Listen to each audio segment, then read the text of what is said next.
नमस्कार, सुप्रभात। मैं सत्येंद्र कुमार मौर्य, लक्ष्मी प्रसाद मेमोरियल पब्लिक स्कूल, गोला बाजार, गोरखपुर। आज हम सभी लोग मधु काकड़िया जी द्वारा लिखित साना साना हाथ जोड़ी नामक पाठ का अध्ययन करेंगे। इस पाठ के माध्यम से मधु काकड़िया जी भारत में प्राकृतिक सुंदरता का वर्णन करते हुए यह बताने का प्रयास करते हैं कि प्रकृति की गोद में एक छोटे छोटे जो नगर हैं, किस तरह से काफ़ी परेशानियों, जद्दोजहद या संघर्षों से भरा या चुनौतीपूर्ण जीवन होने के बावजूद भी यहाँ के लोग मैदानी भागों के जीवन स्तर से काफ़ी अच्छी तरह से बड़े शांतपूर्वक बड़े संकुचित सुविधाओं के साथ वह जीने का प्रयास करते हैं। साथ ही साथ मधु काकड़िया जी ये भी बताने का प्रयास करते हैं कि मैदानी भागों में कितना सुख सुविधा है, कितना ज़्यादा आबादी होने के बावजूद, घनी आबादी होने के बावजूद उस तरह की शांति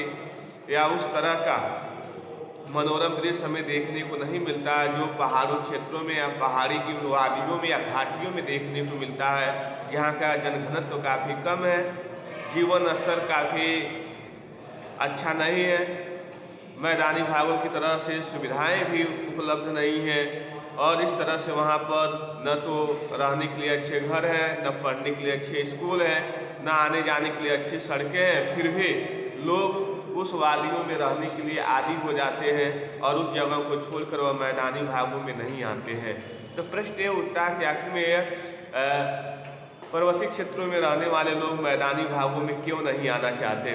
तो इसका सीधा सीधा अर्थ यही होता है कि पर्वतीय क्षेत्रों की जो मनोरम दृश्य होते हैं, जो जिंदा बर्फबारी होती है, झरने होते हैं, नदियाँ होती हैं और इस तरह से वहाँ के जो दृश्य होते हैं मनुष्य के मन को इस तरह से आकर्षित करते हैं, उस आकर्षण को छोड़कर वह मैदानी भागों की उस भीड़ भाड़ जगहों पर वह के साथ वह सामंजस्य स्थापित नहीं कर पाते। साथ ही साथ यह भी प्रश्न होता है कि मैदानी भागों में रोजगार की काफ़ी कमी है, कल कारखाने नहीं है, फैक्ट्रियाँ नहीं है, जनजीवन रोजगार के अभाव में काफ़ी समस्याओं से ग्रस्त है। फिर भी उनका वह किस तरह से अपने उस बेरोजगारी के दौर में भी किस तरह से वह अपनी जीविका को चलाने का प्रयास करते हैं। तो कहा जाता है कि वह लोग वहाँ पर गए हुए जो टूरिस्ट होते हैं, जो पर्यटक होते हैं, जो उन क्षेत्रों का भ्रमण करने के उद्देश्य से जाते हैं, उन्हीं को वह सुविधाएं प्रदान कराते हैं। उसी सुविधाओं के फलस्वरूप जो उन्हें पैसे मिलते हैं उसी से अपने जनजीवन या अपने बच्चों के पालन पोषण के लिए वह सामान बनाने का प्रयास करते हैं। तो आइए देखा जाए कि मधु काकड़िया इस क्या बताने का प्रयास करती है। पेज नंबर 25 से आज का वीडियो शुरू हो रहा है। अंधेरों होने के पहले किसी प्रकार डगमगाती शिलाओं और पत्थरों से होकर तृष्णा नदी के धार तक पहुंची। तृष्णा नदी जो यूँ कहा जाए जो सिक्किम की जो राजधानी है गंगटोक, यूथांग या युवांग, इस तरह से या लाहुल कहा जाए तो इस तरह से यहाँ पर जो तृष्णा नदी है का काफ़ी मनोरम दृश्य है, काफ़ी चांदी के समान काफ़ी साफ सुथरा स्वच्छ जल है और इस स्वच्छ जल को देखने के बाद हर एक व्यक्ति का मन उधर आकर्षित हो जाता है और इस तरह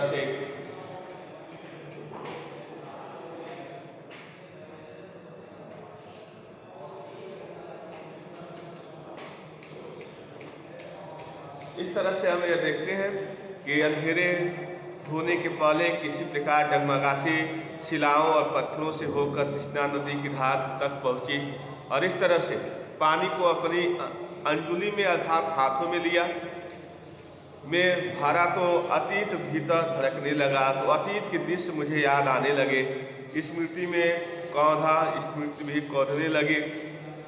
हमारे यहाँ जल को हाथ में लेकर संकल्प किया जाता है और हमारे यहाँ जल को हाथ में लेकर लोग संकल्प करते हैं किसी वस्तु को दान देने के लिए। क्या संकल्प करूं? मन में आने लगा कि मैं क्या संकल्प करूं, पर मैं संकल्प की स्थिति में नहीं थी। लेकिन मैं संकल्प की स्थिति में नहीं थी, भीतर थी एक प्रार्थना, हमारे अंदर एक प्रार्थना थी एक कमज़ोर व्यक्ति की प्रार्थना, एक कमज़ोर व्यक्ति की प्रार्थना थी।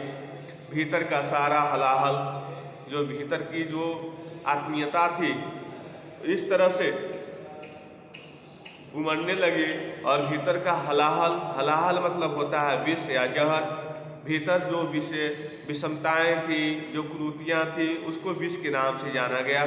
सारी तामसिकाएँ, और तामसिकाएँ मतलब कि जो आडंबर है, जो यूँ कहा जाए जो बुराइयाँ हैं, उसको हम तामसिकताएँ बह जाए, इसी बहती धारा में इस तरह की मैं प्रार्थना करने लगी। अंदर की मेरी जो बुराइयाँ हैं, जहर रूपी जो विचार हैं या मानसिकता है, अंदर की जो बुराइयाँ हैं, वह सब इसी जल के साथ बह जाएं, जिस तरह से नदी में कृष्णा नदी का जल बह रहा है। इसी बहती धारा में रात धीरे धीरे गहरने लगी, धीरे धीरे रात गहरने लगी। हिमालय में काला कंबल ओढ़ लिया था, हिमालय काला कंबल ओढ़ लिया था। अर्थात काला कंबल ओढ़ने का मतलब यह है कि अंधेरी रात दस्तक दे रही थी। जितेंद्र ने लकड़ी के बने खिलौने से छोटे से गेस्ट हाउस में, जितेंद्र लकड़ी के बने उस खिलौने से उस छोटे से गेस्ट हाउस में गाने की तेज धुन कर दे। और जब अपने सभी संगी साथियों के साथ नाचना शुरू किया, अपने संगी साथियों के साथ नाचना शुरू किया, तो देखते देखते एक आदिम रात की महक से, और इस तरह देखते देखते आदिम रात की महक से परियों की कहानी सी मोहक वह रात महक उठी। और इस तरह से जैसे लगा वह रात परियों की कहानी से भरी हुई है और महक उठी। अर्थात उसमें उस रात में बहुत सी ऐसी विशेषताएं हमें देखने को मिली जो मन को बहुत सम्मोहित कर रही थी, बड़ी आनंदित कर रही थी। और इस तरह से हम उस सम्मोहित आनंद के से एकदम जैसे लगा कि रात का जो दृश्य है काफ़ी अच्छा हो गया है, और इस तरह से हमारा मन उस तरफ खींचा खींचा चला जा रहा था। अर्थात हम उधर ही आकर्षित होते चले जा रहे थे। फिर आदिम रात की महक से परियों कहानी से मोहक व रात महक उठी। मस्ती और मादकता, मस्ती भी थी, मादकता, आनंद का ऐसा संक्रमण, ऐसा मिश्रण हुआ कि एक एक करके हम सभी सैलानी, एक एक करके हम सभी जितने सैलानी थे गोल घेरा बनाकर नाचने लगे। सभी लोग गोल गोल घेरा बनाकर हम लोग नाचने लगे। मेरी 50 वर्षीय सहेली, मेरी 50 वर्ष की जो सहेली है मणि ने कुमारियों को भी मात देते हुए, कुमारी अर्थात नौजवान लोगों को भी मात देते हुए भी वह जानदार नृत्य प्रस्तुत किया। वह बहुत अद्भुत नृत्य प्रस्तुत की। हम सब अवाक रह गए। अवाक मतलब आश्चर्यचकित हो गए, उसे ही देखते रह गए और उसके नृत्य को देखते ही रह गए। कितना आनंद भरा था, बहुत आनंद था। उसके भीतर कहाँ से आता था इतना आनंद, और उसके भीतर इतना आनंद था, कितना आनंद कहाँ से आता था, यह हमारे लिए प्रश्न चिन्ह हो गया। लायुंग की सुबह, लायुंग में हम लोग थे। लायुंग की जो सुबह हुई बेहद शांत और सुरम्य। लायुंग जो प्राकृतिक हिमालय की घटाओं में या तल में बसा हुआ है, लायुंग शहर काफ़ी शांत है, और वहाँ की जो वादियाँ हैं काफ़ी सुरम्य हैं, देखने से मन को काफ़ी आकर्षित कर लेती हैं। इस तरह का लायुंग का वह शहर। कृष्णा नदी की शांत धारा, वहाँ कृष्णा नदी की जो धारा है एकदम शांत है, समान ही कलकल कर बहती हुई, और एकदम कलकल करते हुई बहती हुई। अधिकतर लोगों की जीविका का साधन पहाड़ी आलू, और वहाँ पर अधिकतर लोगों की जीविका का जो मूलभूत जो साधन है वह है वहाँ का पहाड़ी आलू। धान की खेती, और धान की खेती भी, खेती और दारू का व्यापार, और दारू का व्यापार भी। सुबह मैं अकेले ही टहलने निकल गई थी। सुबह मैं अकेले ही टहलने के लिए निकल गई थी। वहाँ की हरी वादियों को, वहाँ की वो मनोरम दृश्यों को देखने के बाद हमारा मन उसके तरफ आकर्षित होता चला गया। इसलिए मैं सुबह बिना किसी को बताए टहलने के लिए निकल गई थी। इस तरह से टहलने के लिए निकल गई थी। मैंने उम्मीद की थी कि यहाँ मुझे बर्फ मिलेगी, और इस तरह से मैं पूरे आश्वस्त थी कि यहाँ पर बर्फ़ मिलेगी, अर्थात जिंदा बर्फ़ गिरेगी। और अप्रैल के शुरुआती महीने में, मैं अप्रैल के उन शुरुआती महीने में थी, यहाँ बर्फ़ का एक कतरा भी नहीं था, लेकिन बर्फ़ का एक कतरा भी नहीं मिला। यद्यपि हम सी लेवल, अब इस तरह से सी लेवल यानी तल स्तर, तल अर्थात जो स्तर है या तल है, तलहटियों का जो तल है उसका ABC लेवल से मूल्यांकन किया गया है। इस तरह हम सी लेवल तक पहुंच गए से 14,000 फीट की ऊंचाई पर थे, अर्थात जो समुद्र के जो मापक हैं उस ऊंचाई से वो हम 14,000 फीट ऊंचाई पर थे। मैं बर्फ़ देखने के लिए बेचैन थी, मैं हमेशा जिंदा बर्फ़ देखने के लिए बेचैन थी। हम मैदानों में से आए लोगों के लिए बर्फ़ से ढके पहाड़ किसी जन्नत के लिए कम नहीं होते थे। हम मैदानों से आए हुए जो पहाड़ी लोग हैं उनके लिए बर्फ़ किसी जन्नत से कम नहीं थी। तो प्रश्न होता है कि आखिर हम किस बर्फ़ को देखने के लिए लालायित थे। देखिए, जो पहाड़ों क्षेत्रों पर जो बर्फबारी होती है वह एकदम जैसे कुहरा यहाँ पड़ता है, ओस पड़ती है, उसी तरह से वहाँ बर्फबारी होती है। और वह बर्फ़ हमारे शरीर पर लगती है तो पिघलती नहीं है, वह एकदम रुई के फावे के समान हमें महसूस होती है। और उसी रुई के फावे के रूप में गिरते हुए बर्फ़ को देखने के लिए काफ़ी सैलानी जो टूरिस्ट होते हैं, पर्यटक होते हैं, उन पर्वतीय क्षेत्रों का ज़्यादा भ्रमण करने के लिए लालायित होते हैं, अग्रसर होते हैं। तो लेखिका की भी यही इच्छा है, मनोकामना है, वह उस बर्फ़ को देखें जो जिंदा बर्फ़ पड़ रही है, और वह अप्रैल महीने में है, इसलिए उन्हें किसी प्रकार की जिंदा बर्फ़ देखने का अवसर नहीं मिला। आगे देखिए, कहती हैं, क्या कहती हैं,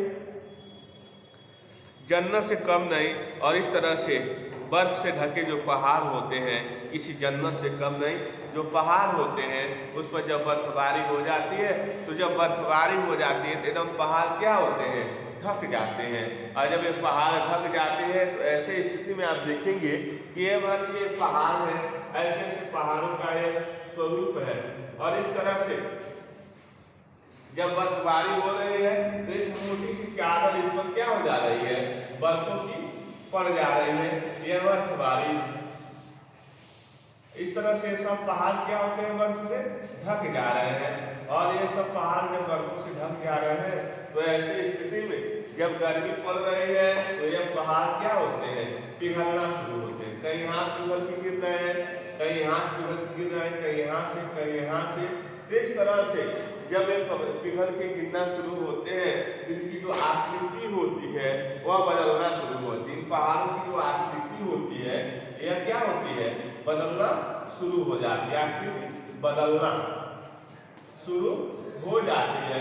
और जब आकृति बदलती है तो पल पल में यह सब पहाड़ क्या होते हैं, पल पल में इनका जो स्वरूप होता है वह अलग अलग हो जाता है, स्वरूप अलग अलग दिखाई देने लगता है। क्योंकि जब तेज हवाएं चलती है तो इस तरह से यह बर्फ पिघलना शुरू होते हैं। और इस तरह से जब पिघलते हैं तो इस तरह से वह बताने का प्रयत्न करते हैं। साथ ही साथ ये भी कहते हैं कि एकदम स्वर्ग से समान वो दिखाई देते हैं। वहीं पर घूमते हुए एक सिक्किमी नवयुवक ने मुझे बताया कि प्रदूषण के चलते स्नोफॉल लगातार कम होती जा रही है। किसी ने वहाँ पर किसी सिक्किम के नागरिक से हमने पूछा कि आखिर यह स्नोफॉल मतलब बर्फ क्यों नहीं गिर रही है, तो उसने कहा कि प्रदूषण की मात्रा अत्यधिक बढ़ जाने के कारण अब बहुत कम बर्फबारी होती है। पर यदि मैं कटाऊ चली जाऊँ, कहता है कि कटाऊ एक ऐसी जगह है वहाँ यदि आप चली जाएं तो मुझे वहाँ सर्दियाँ बर्फ मिल जाएंगी, तो निश्चित रूप से वहाँ पर गिरती हुई बर्फ मिल जाएगी। कटाऊ यानी भारत का स्विट्जरलैंड। मैंने पूछा कटाऊ का क्या है, तो उन्होंने कहा समझिए जैसे विश्व में स्विट्जरलैंड है उसी तरह से भारत में का सबसे अच्छा जगह कटाव जो स्विट्ज़रलैंड के समान वहाँ पर जो प्राकृतिक जो परिवेश है वह देखने को मिलेंगे। कटाव जो कि अभी तक टूरिस्ट स्पॉट नहीं बनने के कारण सुर्खियों में नहीं आया था। कटाव जो है अभी तक टूरिस्ट स्पॉट अर्थात सरकार के जो ब्यौरे होते हैं उसमें कटाव सुर्खी स्पॉट नहीं बना था और इस तरह से वह काफ़ी सुर्खियों में नहीं था, लोग उसके बारे में काफ़ी कम लोग जानते थे। फिर होता क्या है कि नहीं आया था और अपने प्राकृतिक स्वरूप में था, वह अपने प्राकृतिक स्वरूप में था, वह उसके वहाँ पर किसी प्रकार का सरकार के द्वारा कामकाज भी नहीं किया गया था, वह अपनी प्राकृतिक सुंदरता के नाम पर अपनी पहचान बनाए हुए था। कटाव जो लायुंग से 500 फीट ऊंचाई पर था, कटाव जो शहर है लायुंग से 500 फीट ऊंचाई पर था, 500 फीट ऊंचाई पर था और इस तरह से करीब 2 घंटे का सफ़र था। वहाँ पर पहुँचने के लिए करीब 2 घंटे का सफ़र भी था। वह नवयुवक मुझसे बता रहा था कि उसका घरवाले अपने छोटे से लकड़ी के घर के बाहर हमें उत्सुकतापूर्वक देख रही थी और हमसे वह बात कर रहा था नवयुवक। अभी हम देखें उसकी जो घरवाली है, जो उसकी पत्नी है, वह अपने छोटे से लकड़ी के मकान के दरवाजे के माध्यम से वह हमें झांक रही है अर्थात देख रही है। घर के बाहर उस तरफ देख रहे थे, तभी गाय ने आकर बाहर थैले में रखा उसका महुआ गुड़ुक कर दिया। तभी एक गाय आ जाती है और बाहर उसका जो महुआ रखा हुआ था गुड़ुक कर लाती है अर्थात खा जाती है, निगल लिया। मीठी झिड़कियाँ देखकर उसने गाय को भगा दिया था। मीठी झिड़कियाँ अर्थात वह मीठे स्वर में गाय को भगा दिया था। और इस तरह से हम देखते हैं कि वहाँ के लोग किस तरह से छोटे छोटे मकानों में, जहाँ स्नोफॉल होती रहती है, काफ़ी भयंकर ठंडी पड़ती है, फिर भी छोटे छोटे मकानों में अपने मकान को अपना आवास बनाकर लोग रहने के लिए काफ़ी तत्पर रहते हैं। इस तरह से उम्मीद, आवेश, उत्तेजना के साथ कहते उम्मीद भी है, आवेश भी, उत्तेजना के साथ सब अब हमारा सफ़र कटाव की ओर, अब हमारा सफ़र जो है कटाव की ओर बढ़ने लगा। कटाव का रास्ता और ख़तरनाक था, जो कटाव का जो रास्ता है और ज़्यादा खतरनाक था और उस पर धुंध और बारिश, उस पर धुंध थी और बारिश भी थी। जितेंद्र लगभग अंदाज से गाड़ी और जितेंद्र लगभग उसी अंदाज से धीरे धीरे गाड़ी चला रहा था। पहाड़, पेड़, आकाश, घाटियाँ, सब पर बादलों की परत छाई हुई थी। सब कुछ बादलमय, बादलों को चीर कर निकलती हमारी जीप और इस बादलमय को चीर कर यानी पीछे छोड़ते हुए निकलती हमारी जीप। खतरनाक रास्तों के एहसास ने हमें मौन कर दिया था और रास्ता इतना खतरनाक था, हम लोग एक दूसरे से बात भी नहीं कर रहे थे, चुपचाप बैठे थे। और उस पर बारिश, उस पर थोड़ी हल्की हल्की बारिश, एक चूक और सब खलास। कहते हैं एक चूक हुआ कि सब खलास हो जाते हैं हम लोग। सांस रोके हम धुंध और फिसलन भरे रास्ते पर, धुंध भी था यानी कोहरा भी था, फिसलन भी थी। रास्ते पर संभल कर आगे बढ़ती जीप को देख रहे थे। हमारी सांस लेने की आवाज़ों के सिवा आसपास जीवन का कोई पता नहीं था। हमारी सांस लेने के आवाज़ों के सिवा जीवन का कुछ और अता पता नहीं था।